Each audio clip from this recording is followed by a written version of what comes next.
President yavaawa kwegamba gwe buli wona afulumako ebweru wa Uganda bwoti Museveni ne family tebagenda kuba na mirembe siwe kiri kyo wakirayira nte balibeera na mirembe buli woli fuluma Uganda mulabe gulire ebitambula waliwo drug katero gwe beetaaga naye nabagamba ffe wano mu Infinity Class tusooka ne twekkaane nnyo ensonga n'enkuterawo the original data ndulese waliwo drug and arms katero gwe beetaaga nakugamba oyo Museveni ne family ye mwe banna Uganda mwali temusobola wali ku stage we yali kubanga Museveni yali alina kye yeesiga nga kye kimusobola zino bazita foreign policy ekiddemu zino obanga obadde tozimanyi zino zibayita foreign policy webaziita era nabagamba just wait time ejja mugenda kulaba nga zitandise okutabuka wano ye kati president uli wagenda ebweru waliwo statement eyakoleddwa ti Museveni ono mukubise pressure afe naye waataafe mugenda kumulabako mu kagulinga bamusibye kyetegeeza eno no mulaba ono sigwe beetaaga nkiddamu towubizibwa munna Uganda tebakusiriwaza katungi sigwe beetaaga no beetaaga muhoozi kaine walagi nkiddemu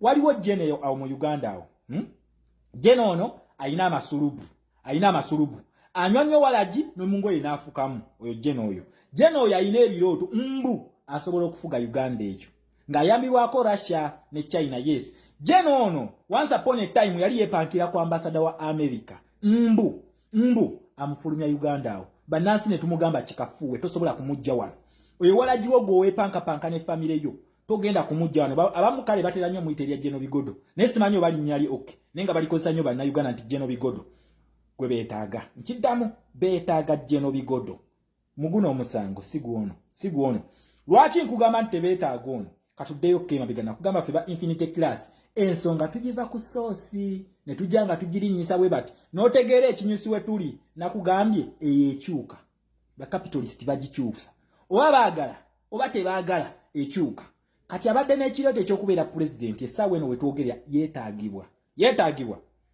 ono bamala omuteekayo kati njagala mulaba amaanyi ga policies zino nabagamba nti foreign policies zino we baba beetaaga omuntu basobola okumufuna wogaana okumuwaayo bo ne bajja ne bamunona kati njagala twetegereze nnyo move z'ono omusajja lino eggulu lino bakugambye erya DW bakugambye and one other abana bakwatiddwa bali bana abasatu bakwatiddwa one other yono gana mawulire nakugambye monitor yaze ebikabika kubanga ekimanyi nti erina okuprotectinga system nga wezanya defensive ositegera naye njagala mugende musome gana gali international gemba mukebera ositegera ekintu ekyo bakugambye and one other yani yono ono katungi wanaleero ono katungi no yabadde yesimbye nawo ndoza mula ba Uganda mujjudde bakulimino NRM bonna be yaleese bonna bakulimino oshegera bonna babbyabo bonna NRM buli gwe yawadde kadi bonna babbi yensonga ki yasudde abantu abamu abalinganga abaligo akakwate ka Uganda nereeta bali ba typical babbi kubanga ki eyagala power protection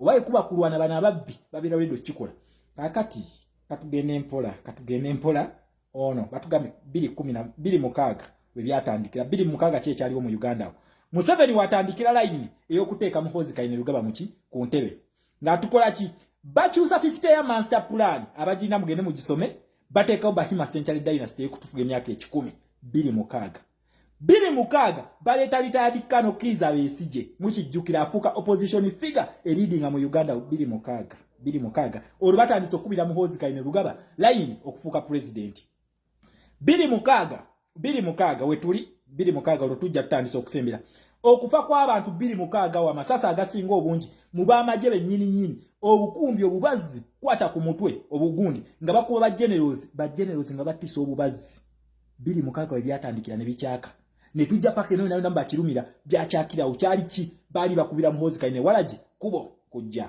naye nga mujjukire muhozi kaine walagi tayina support y'abantu nga tajirina nga Museveni ayina okutandika okumuteekako attachments ku zino group zino ez'ettabu okulaba nga aterrorizing Uganda y'omwana atugende ku ntebe forcefully kubanga embuzi eyo tesobola kukola ki tesobola kuwangula kalunaka nakamukati ngayagala n'omwana nga we yajja naye wakola ki naye wabagira muhozi kaine walagi atandika okukyusa system aleeta bakyalibe njagala mugenda niya endosingo kyali ono ogenda mu United States of America amalafu ne license y'ebicupuli kubanga bafuna license y'ebicupuli ono fala yafuna license y'ebicupuli n'atandikanga okudiringa ne bugulupu obuliddeedire ng'abaguza enjaga baguza neki n'ebyokulwanyisa. Ono kye kimunoonyesa naye nkugambye ono si gwe baagala. Beetaaga Muhoozi Kayinewalagi. Nkiddamu munoonye ku Muhoozi mulabe embeera gy'alimu kati tetunnagitegeera kubanga okuva ebyafulumye tulaba abipostinga kati ku tweet. Tannafulumyayo statement. Muhoozi sooka otuweeyo statement ku bino. Sooka otuweeyo statement sebo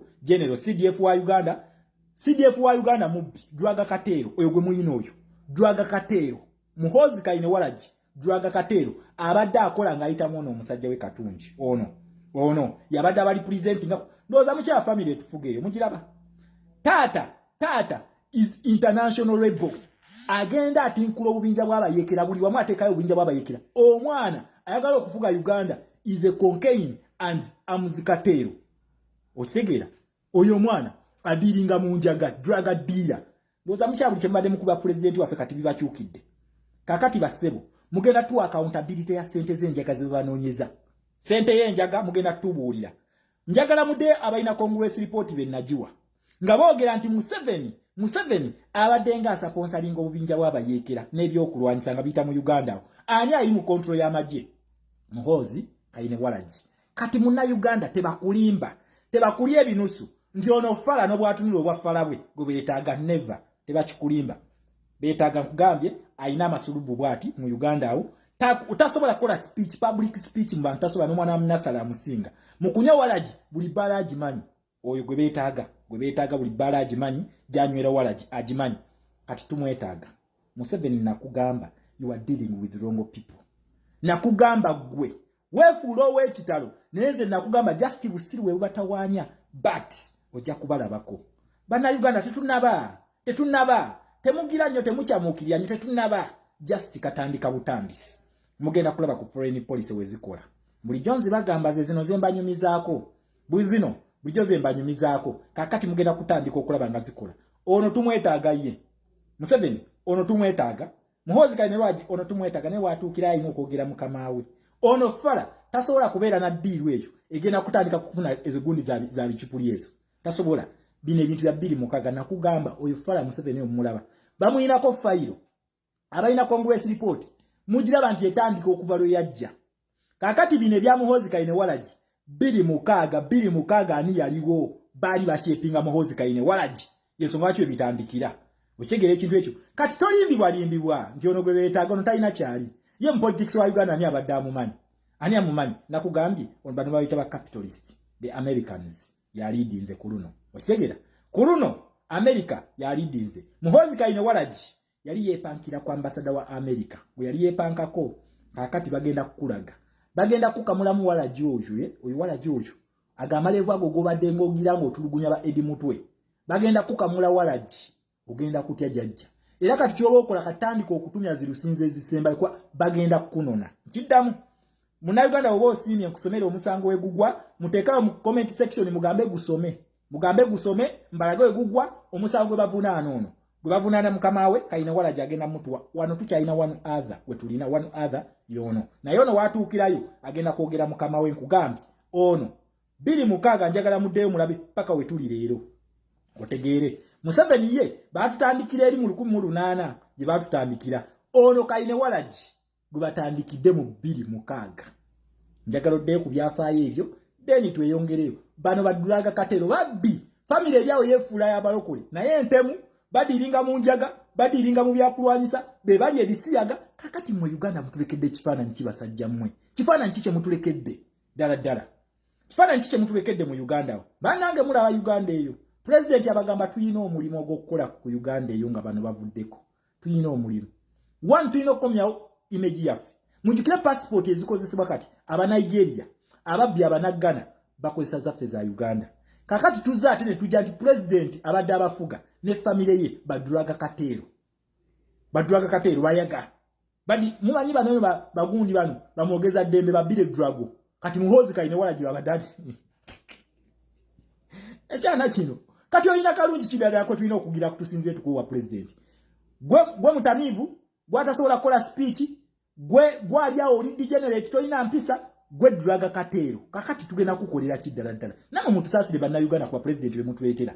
Ddala mu aba suuta ono omunyi wa Walagi.